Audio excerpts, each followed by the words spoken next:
Hello and welcome to our program 10 Lessons It Took Me 50 Years to Learn, where we talk to business people, journalists, ambassadors, and leaders and luminaries from all over the world. My name is Siebe Van Der Zee and I'm your host. I'm originally from the Netherlands, happily residing in the Grand Canyon state of Arizona in the United States, also known as the Dutchman in the desert. I hope you will enjoy this program. This podcast is sponsored by PDF, the Professional Development Forum. You can learn more about PDF at professionaldevelopmentforum.org. Our guest today is Ambassador André Haspels. Ambassador Haspels is the current ambassador of the Kingdom of the Netherlands to the United States of America, based in Washington, D.C. Early in life in the Netherlands, André learned about agriculture and international trade from his father, who was actively involved in trading flowers all over the world. Our audience may know that the Netherlands is one of the largest producers and exporters of flowers in the world. In the late 1980s, Mr. Haspels joined the Dutch Ministry of Foreign Affairs, where he served in multiple capacities.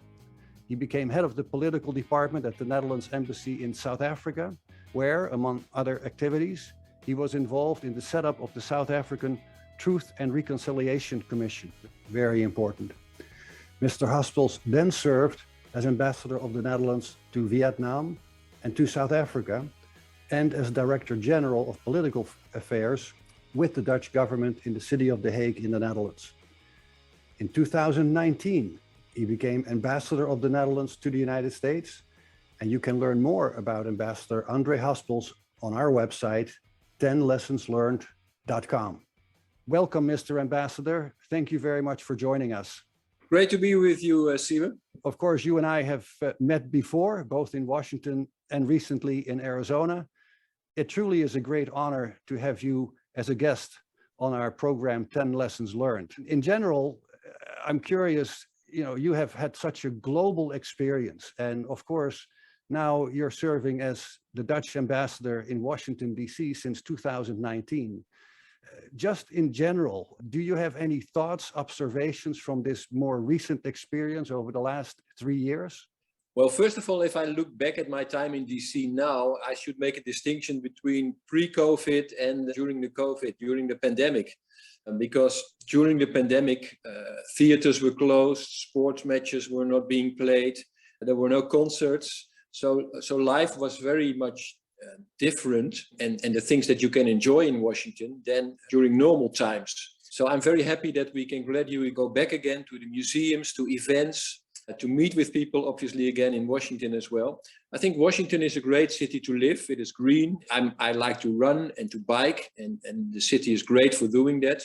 At the same time, I also realized that Washington is not the United States. So I always say to people, Washington is a great city, but if you want to get an impression of the United States, you should travel. Absolutely. And of course, you are traveling quite a bit, again, recently in the Grand Canyon state, but I can relate to that. And I think that happens sometimes, especially a large country like the United States, that there are differences between regions and states in the United States, even though the country is united in that sense, but there are definitely differences. So if you think about your experience and your global experience, is there perhaps a lesson that you have learned, and a lesson that you have learned in life, in your career, that perhaps you would like to teach yourself, assuming that you would be 30 years old today? Yeah, well, I'm currently 60 years old, so that, and if I hope to become at least 90, so that means that 2/3 of my life going back with 1/3. I'm interested in philosophy, and one of the groups, the philosophers that I follow, belong to the group that are called the Stoics, and they have principles for life, and 4 of them, the most important one, are wisdom, justice, courage, and moderation. And those 4, I think, you'll get more and more when you get older. When you're 30, you might think that you have them all, but when you're 60, you realize that you have learned another 30 years and that you've become a bit wiser, maybe a better sense of justice, maybe a bit more courage, maybe also the importance of moderation. So if I was 30, I would have liked to have those 4 lessons from the Stoics a bit clearer in mind.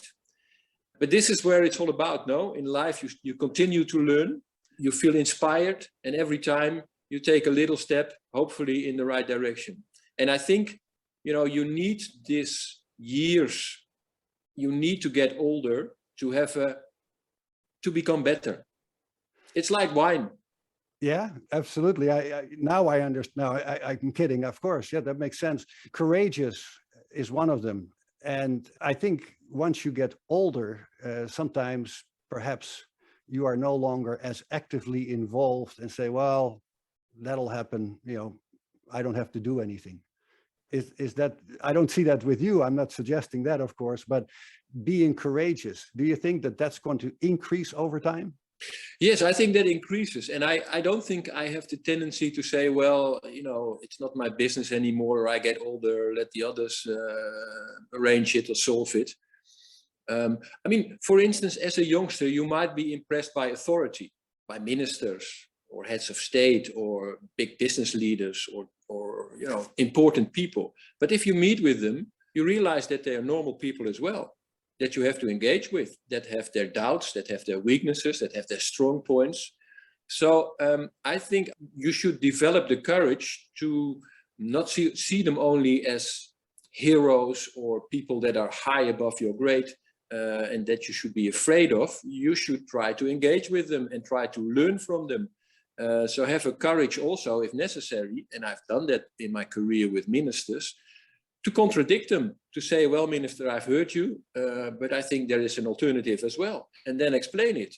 So I think you need, as a youngster, to have that courage is maybe more difficult than if you grow older, you have more experience, and then maybe also they accept easier from you your points of view, your observations. I think it's very interesting that you say that, and I completely agree.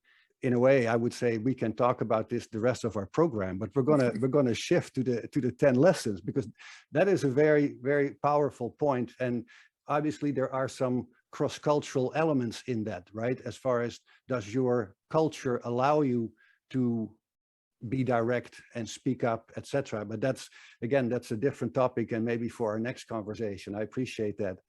Your lessons, of course, I have looked at, very interesting, and I'm very curious about the story behind the different lessons that you have.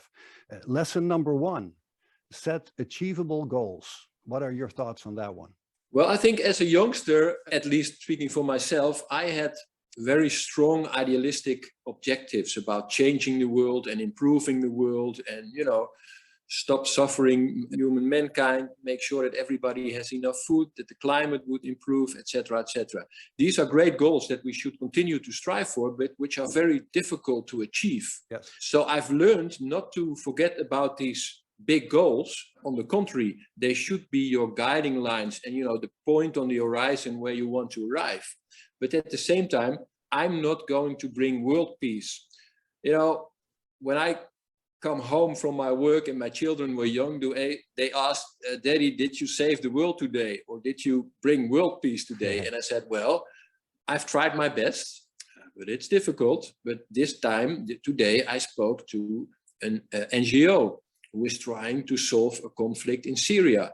And we support them. And they appreciate that we listen to them and that we talk to them. So that's a very small contribution. So it's better to set achievable goals. I can engage with people who are busy with conflict resolution and conflict solving and show their support. Then I can create world peace. So this is an achievable goal. And I think also in terms of frustration, it will not be possible, I think, for one individual to bring world peace. There are exceptional individuals in life, and I've been posted in South Africa, and one of my heroes is Nelson Mandela. What he did when it comes to reconciliation and bringing a nation together is unique. So he set a goal that was almost impossible, and I think he paid a great contribution to this. But first of all, also for Mandela, it meant he had to set achievable goals. He couldn't do everything when he was in prison. He also couldn't do everything when he was elected as president. He had to look for compromises. He had to look for support. So even a great man like Mandela had to set achievable goals, and what he has achieved during his life is wonderful. So again, setting achievable goals also helps you not to become frustrated, but keep fun in life as well. Yeah, the challenge perhaps is the definition of what is achievable, because there's a lot of hope and expectations and say, this is something we should do. It makes sense. And there are many topics currently going on. You can say, well, this should happen, but it doesn't always work. You gave some great examples. Mandela in prison, basically end of the line. What can you do? But I do believe that in life, you have to have those aspirations and you have to stick to those lessons learned from family, parents, experience. So yeah, that makes a lot of sense. Lesson number 2, be modest. Now, again, I'm curious about your definition of modesty. Yeah, that's a good question. I think it says something about me being raised in a modest family. There is a Dutch saying that you should keep your head low because otherwise you catch too much wind, or high trees catch a lot of wind and then you become more vulnerable. But I also think there is no reason to feel yourself more superior compared to others. You're one of a team. You contribute to a team in whatever position you are. And especially when you grow in your career, like myself, I became from the youngest civil servant as a 3rd secretary at an embassy to ambassador in a very important country for the Netherlands. The principle of being part of a team and to stay modest and to realize that your functioning very much depends on the contribution of others, how they prepare your meeting, your speech, how they prepare what you have to say, what you're going to do, how they position you is very much their responsibility. And so I depend a lot on the quality of my colleagues. So, and I should not, when the ambassador comes in the room, most of the people look at him or her, they want to take a picture, all niceties about the ambassador, but it's teamwork. So I realize that, and I think it is important for everybody to remain modest. Even if you have, and I don't have that, but even if you have exceptional talents, you're always dependent on your group and the people who support you. It is to your credit, the way you explain that. I'm also thinking the way you represent the Netherlands. Yes, you are a modest person. At the same time, we go back to the other lesson, achievable goals. We need to reach certain levels. And in some of it, when you talk about perhaps marketing, branding, modesty may not be the best way to achieve those goals. As a person, yes, that's who you are and that's what you believe in. But at the same time, sometimes you have to set goals that go beyond like, well, let's see if they like us. No, they better like us. Yeah, no, that's true. And I think that being modest doesn't mean that you may not be proud of what you achieve. And I'm very proud of my country. And for instance, the fact that we are a relevant player in the field of trade and investment in the United States, or that we work a lot together in other areas, I'm very proud of that. But still, I think you should be modest in saying that you are indispensable for the United States, or that without the Netherlands, this could not be achieved. No, this is not the case. Yeah, to your credit, again, I like it. Lesson number 3, make others look good, make them shine. Yeah, I think I said something about that in the previous question as well. I look at my work as teamwork. And again, the ambassador is often on the front row, on the picture, in the newspaper, but there is a group behind it. So always when we have had a successful event, we try to evaluate, we sit together, and we do that in an open and constructive way. And also if things have gone wrong, we discuss that. But in general, it is important to thank the people for their contribution and to make sure, and also thank them for that in public, for a bigger group. So to give you one example, at the opening of the renovation of the Netherlands Carillon in Arlington, and I should everybody recommend to go there.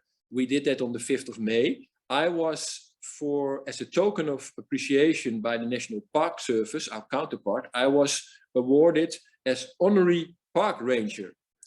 For which I'm very proud. Yeah.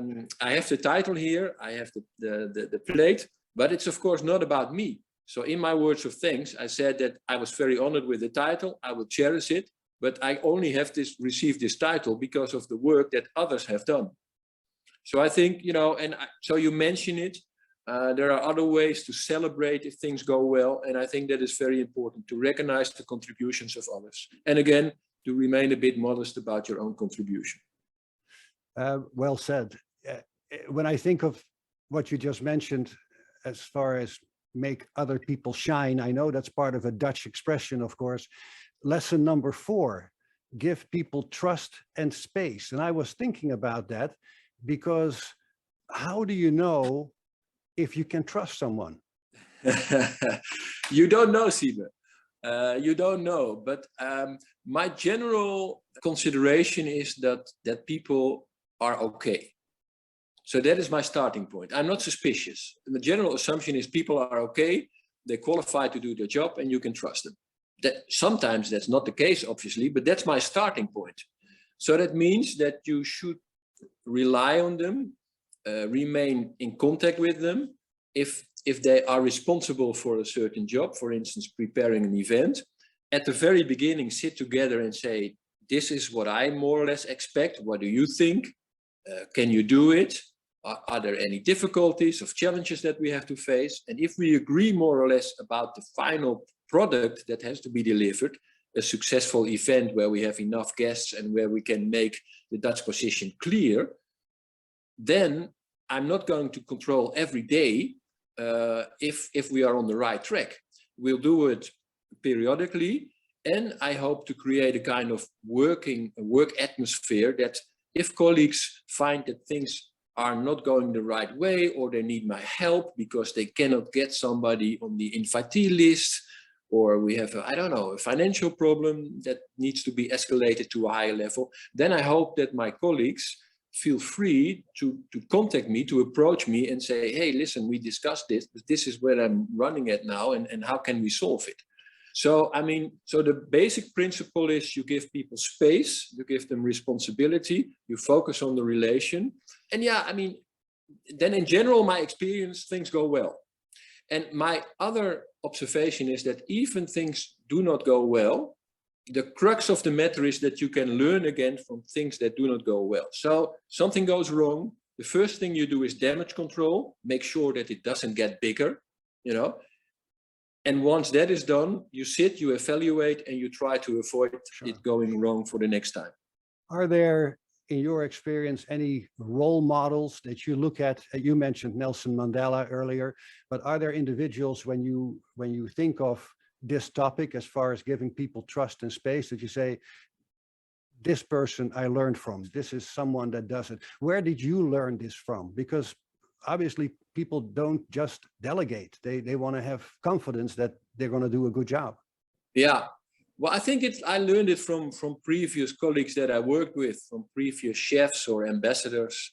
And it's not, one person that stands out. If I have to mention one colleague, it's a former ambassador here in the United States. Well, that's Renee Jones-Bos. She has become later in her career Secretary General and an ambassador in Moscow. She's a very well-respected diplomat and still very active. And I find her very inspirational for her way, her style of running an embassy or the Ministry of Foreign Affairs.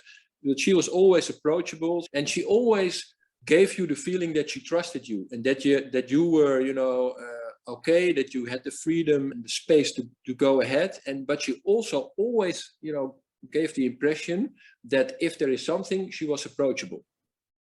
Yeah, very impressive indeed. I agree with you there. Lesson number 5. It kind of fits in with what we're talking about. Be accountable to yourself and to others. And how can you, how do you build that up? Be accountable to yourself and to others. What is your thought about that? Yeah, I think you have to explain what you are doing and why you are doing it.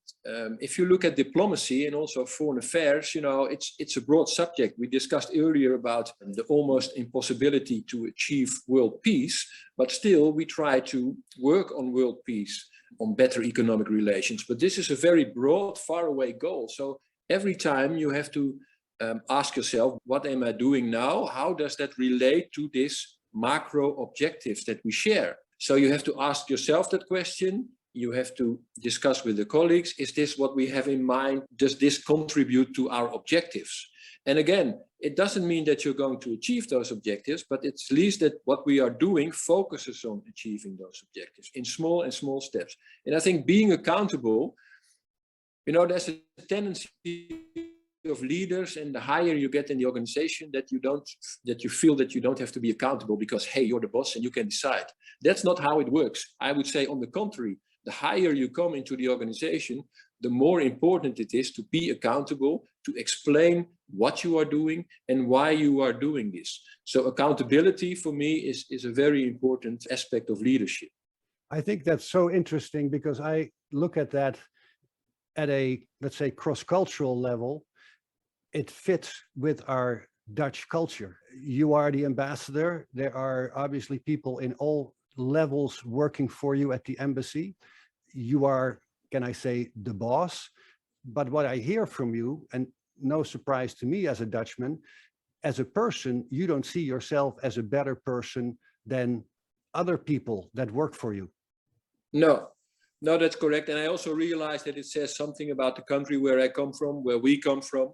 And I also realize that it is different in other cultures, where you have more traditional lines, maybe more authoritarian lines, more a difference between generations. And it's not necessarily wrong. I mean, don't get me wrong. I mean, I remember, for instance, when I was ambassador to Vietnam, that we had Vietnamese ambassadors going to the Netherlands to study, and they were astonished when they learned during their first courses at the university, not only that students were asking their professors questions, but also that they sometimes even questioned the authority of the professor, and that they said, well, professor, I heard this, you said this, but personally, I think that blah, blah, blah, blah, blah. This is very much, again, also our culture, to speak out, to not to accept authority as it is, but question it.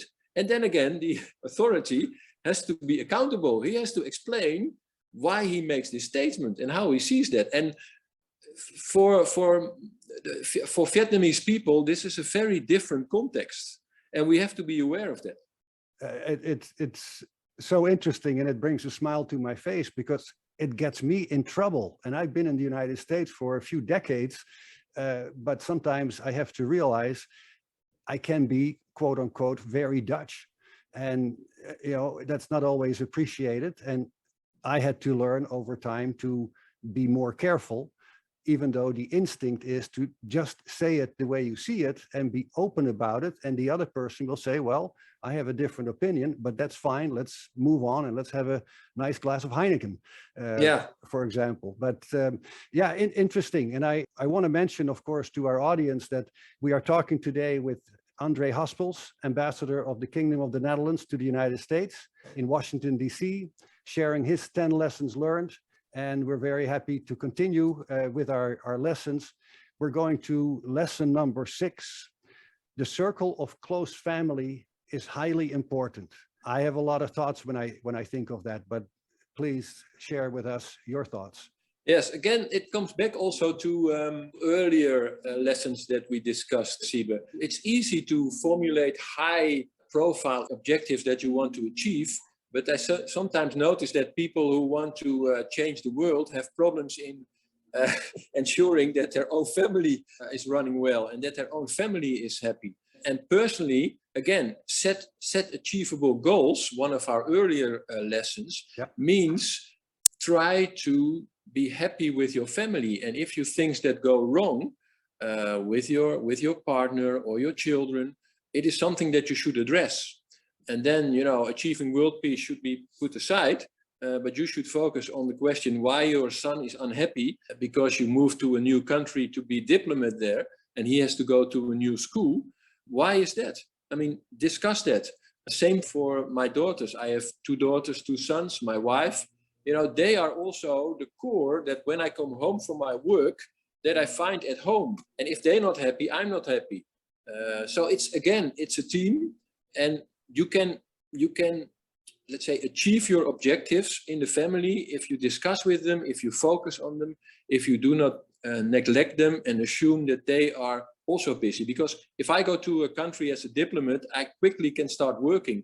But for my children and my wife, they also have to adapt to the new situation. Absolutely. I should realize that, and I should put time in, making sure that the family feels at home as well. There's so much to it. There's an element of trust and comfort that comes with family. And at the same time, we all know that not every family is that associated, but ideally that's what it is, and it should never be underestimated how relevant family is.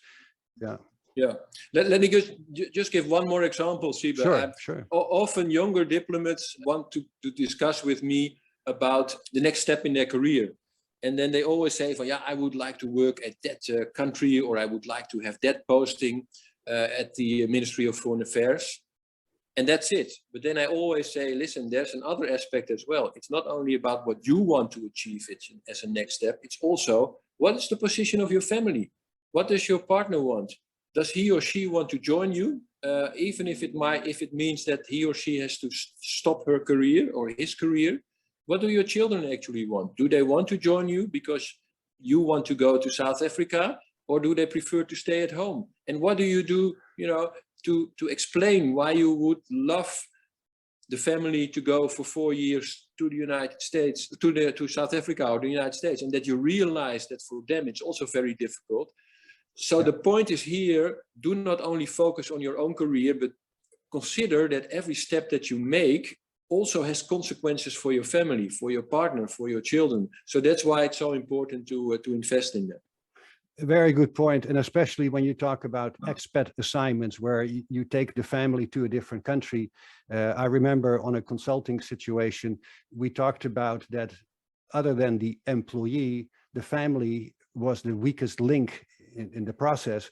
Weakest in the sense, like you explained, can the spouse get a job in that country, just a work permit? The spouse will give up his or her career, perhaps where they are now. Definitely, again, and that's part of the point, the family connections, children in school, and at what age, just take them out of school and take them to another country. That can be, again, a weak link in that whole process. So it's well set in a global situation where when people relocate, there are many family issues involved, and underestimating that, it can do a lot of damage, So absolutely important lesson. Lesson number 7, we're making progress here. Never stop learning. You're never too old to learn. Is that what you're saying? Yeah, that's actually what I'm saying. And it sounds maybe trivial or like an open door, but I think, again, there is a risk if you have done a job for a long time, that you feel that you've seen everything, that you know everything, which is not true. And I often at my residence have dinners or receptions or lunches. And today, actually, a colleague asked, do you not get tired of these many events? Now they start again after the pandemic. I see in your agenda that almost every evening you have something. And then I told her, no, actually, I like it because every event is different. I always, if I have a dinner or a lunch, I write down the core issues that we discuss, or statements that people make, observations that they make quickly, and then later on that day or later in the week, I write them down again in the booklet, because you can get inspiration from every meeting, from every discussion with people. And to be honest, and that's another nice thing about Washington, a question that you asked earlier, I mean, there is a large number of think tanks, there's highly qualified people to discuss any subject that you wish to discuss. So often the meetings that we have are meetings with very interesting people, and I can learn from that, not only on the content, but also on, and I must, Americans are great at that, the way they present themselves, they present the substance, the issues where they are responsible for, they are very good in doing that. And that's for me not only something to learn, but it's also an inspiration. And I think the challenge is, or not the challenge, the task is to continue learning lifelong. I have to think of, his name is Jack Welch. He was a former management guru, General Electric, etc. And he talked about the 4 E's, but the 2 of the 4 E's had to do with energy. And the second E was to energize the people that work with you, for you. As you go through your career, to me, it's obvious when I listen to you and when I see you on the screen, you have a lot of energy. and it is not related to age. You will continue to have that energy. And that is something that is not only helpful to yourself, instead of saying, hey, I want to take things easy, with all due respect, but you have that drive. And for the people around you, the people that work with you, for you, that is inspiring as well, to have a leader that drives that energy. So what you just said to me connects to Jack Welch, and it's a very impressive element of guiding yourself and at the same time guiding other people, energy. And it's not, as I do sometimes, talking fast and talking a lot. It is the thought process behind it. Yeah. Well, thank you, Siebe. But to be honest, and there comes the modesty again, I wouldn't present myself as such. I think others, colleagues, persons around me, my family members, my friends should label that and should describe that. But thank you for the nice comments. Well, let's go on to lesson number 8. Yeah. Try to enjoy. And I almost want to say that almost makes me sad, because of course you want to enjoy. But what are your thoughts about enjoyment and try to enjoy when perhaps things are a little bit more difficult? Yeah, well, again, there are sometimes exciting moments in everybody's life, whether you have to hold a speech, whether you meet with high-level people, whether you travel and are in a new environment.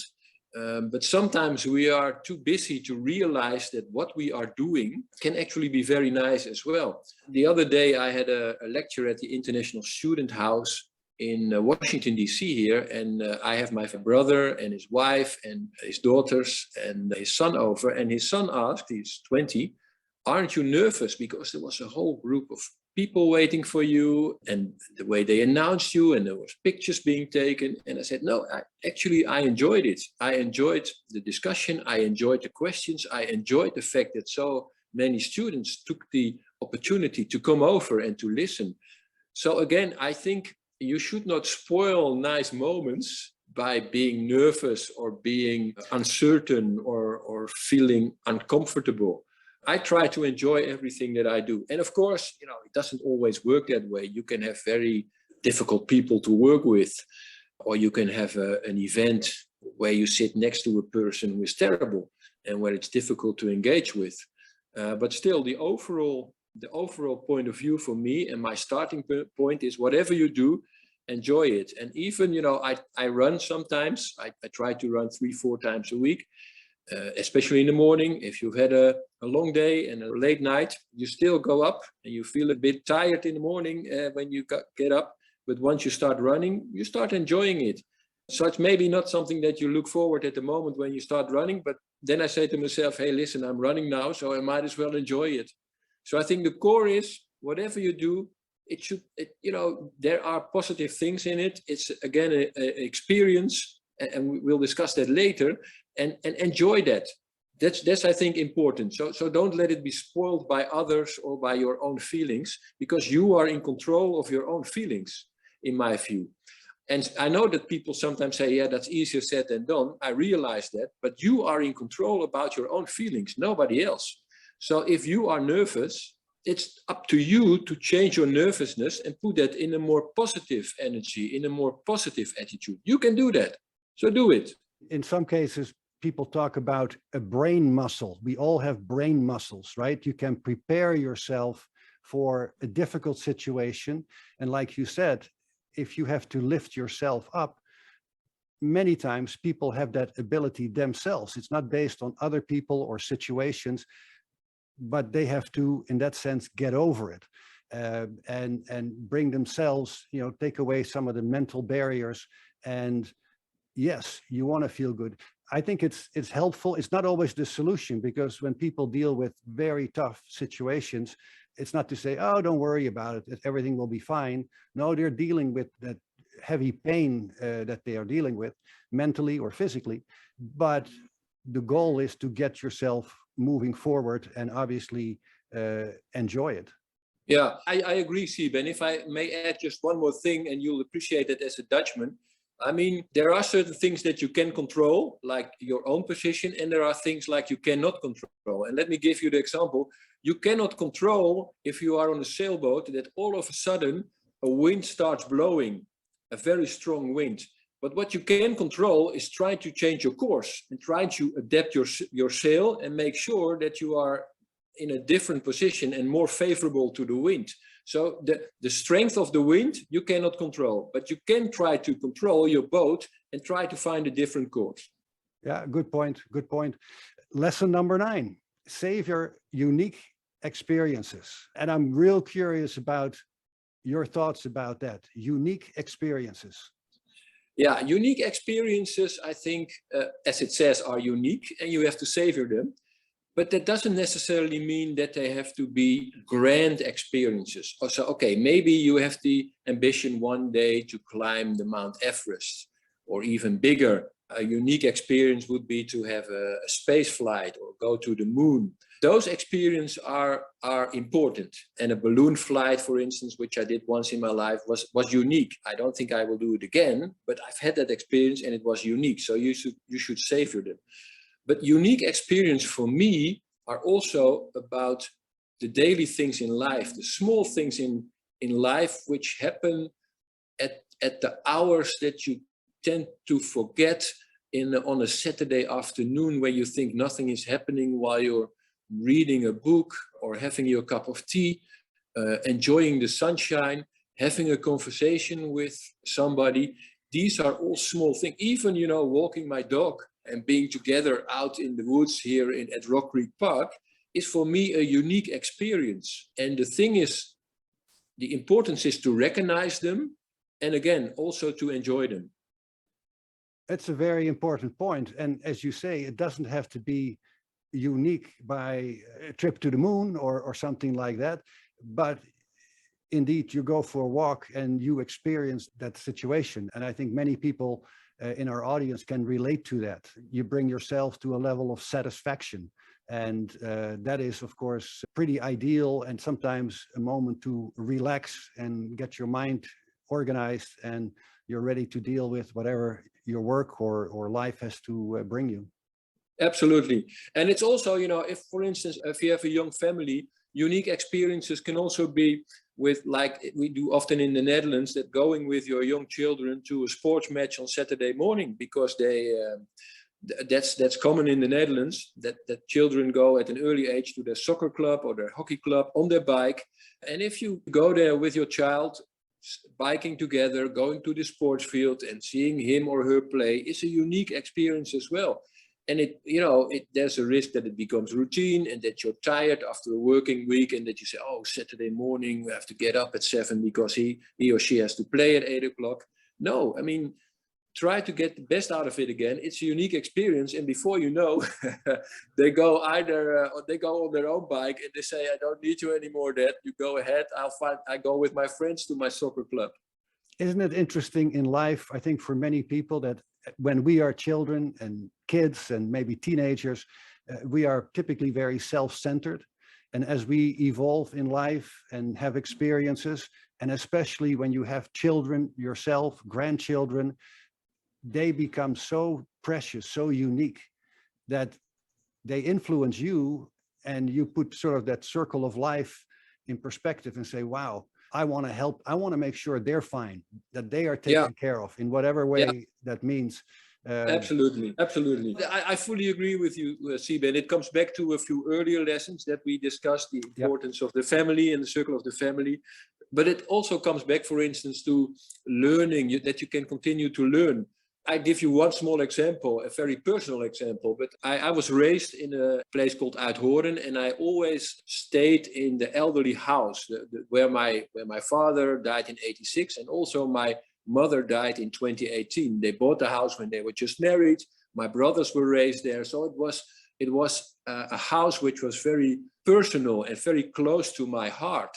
And then when my mother died, and we had taken out all of her stuff, and we had found a new buyer for the house, I closed the door for the last time behind me, and I was a bit sad. This is the end actually of a period of a history, and also end more or less of a phase in your life. And then my daughter said, well, Dad, I understand that you're sad, but I hope that the new people who are going to live in the house will have the same good memories as you have. And actually, I thought, this is a lot of wisdom. Yeah. And she's right.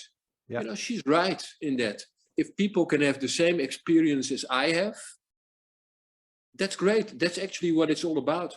So again, you can learn even at an elderly age, and you can also learn from your children. That's what I want to say. Yeah, very powerful. And I hear from our conversation, your lessons are truly connected. Yeah. The 9 lessons Absolutely. so far. So Yeah. we're getting ready for lesson number 10. Know yourself. And boy, does that fit with what you are sharing with us. Yeah. No, absolutely. Know yourself means that you have to know who you are. And again, that's probably not easy at an early age. You have to be in situations, you have to meet with people, and then you should look in the mirror quite often and say, this is me. Not only your positive things, but also your negative aspects. So you should know yourself. Yeah. And you should also be aware of the fact that not every situation is suitable for instance, for your leadership or for your way of working. But it starts with knowing who you are and act according to it, and also know your limitations. So, and I think people tend to overestimate themselves, and maybe men even more than women. And I'm generalized, I realize that, but in general, men tend to overestimate themselves and do not know themselves very well. Women in general mostly are too modest and try to put themselves a bit too far away. But it all starts with knowing yourself, realizing who you are, and facing your shortcomings as well. It helps perhaps for people to have a mentor, to have an individual that looks out for them, but also someone who can be direct in saying, hey, this is wrong what you're doing. You need to change this, right? Because that's important as well. Absolutely. Have you had the fortune of having a mentor in your life, in your career? Well, I think in general, I think I have a circle of friends and family, and I hope also colleagues that do not feel shy to come to me and correct me, or also, compliment me if things go well. So I think that it's important, not so much one figure. I have one good friend with whom I discuss, he's in the Netherlands, whom I discuss every now and then things. But in general, I think it is important to create that environment that people feel free to approach you with whatever they would like to say. So a mentor, I've had a mentor during my student time. There are in my career colleague diplomats, who I see as an example, or who I get along with, or who are very different, but where I can learn from. And then probably, I think maybe the best mentor is my wife, who keeps me straight and who says, okay, I don't think you're the ambassador and you can do this. You just have to help washing the dishes and walk the dog for the last round. Keep your feet on the ground. Absolutely. Yeah, no, that's wonderful. Well, that covers 10 lessons, but I like to sneak in another question, if you don't mind. Are there any lessons in your life, in your career, that perhaps you have unlearned? Yeah, that's a difficult one. What we earlier discussed about authority, I think as a youngster, I was impressed by leaders, by sportsmen, by politicians, I looked up to them, maybe in a way that I find it not easy to approach them, let alone to say something to them. But you realize that they are normal people as well. And I once had the opportunity to meet a famous Dutch soccer player, Marco van Basten. Yeah, well known. And I was he's a fantastic player. And I thought, he's being approached by many people, and he probably doesn't like it if I speak to him. And but I just passed by and I said, hi, Marco, thank you for playing for Ajax. I think you did a great job. And he said, well, thank you very much. Are you going often? And and what game do you like? So he actually reacted, something that I had not expected, because I looked up to authority. So I would say a lesson that one should unlearn is not to be afraid to step out or to speak to somebody, even if you think that he or she doesn't like it. If you feel like doing it, you should do it. Wow, that's a hole-in-one. I like it. That really makes sense to me, and I believe to our global audience. And I want to thank you for being part of our program and for sharing your wisdom with our global audience. In closing, I want to make a few remarks. You have been listening to the international podcast, 10 Lessons It Took Me 50 Years to Learn, sponsored by PDF, the Professional Development Forum. PDF provides webinars, social media discussions, podcasts, and parties. And best of all, it's all for free. For more information, please visit professionaldevelopmentforum.org. Our guest today is André Haspels, Ambassador of the Kingdom of the Netherlands to the United States of America, sharing his 10 lessons that took him 50 years to learn. And to our audience, don't forget to leave us a review or a comment. You can also email us at podcast@10lessonslearned.com. That is podcast@10lessonslearned.com. Go ahead and subscribe so you don't miss any future episodes. And remember, this is a podcast that makes the world wiser and wiser. Podcast by podcast, lesson by lesson. Thank you and stay safe.